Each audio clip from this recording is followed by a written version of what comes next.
ব্যবহারযোগ্য রকেট প্রযুক্তিতে বড় মাইলফলক অর্জন করেছে দেশটির বাণিজ্যিক মহাকাশ গবেষণা সংস্থা ল্যান্ডস্পেস। বুধবার সকালে গ্যানসু প্রদেশে সংস্থাটির তৈরি জুকুয়ে 3 রকেটের প্রথম পর্যায়টি সফলভাবে এবং উল্লম্বভাবে ভূমিতে অবতরণ করে। এর মাধ্যমে প্রথমবারের মতো কোনো অরবিটাল ক্লাসের রকেট বুস্টার ভূমিতে ফিরিয়ে আনল চীন।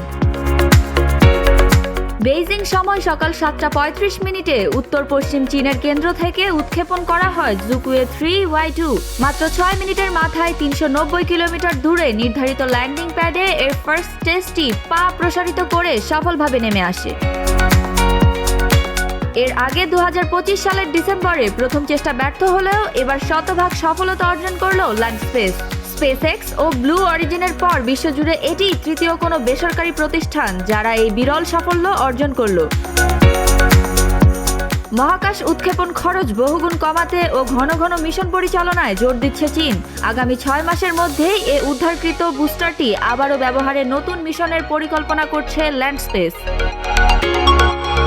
Kanis Fatema Tazin, VOD Bangla news desk.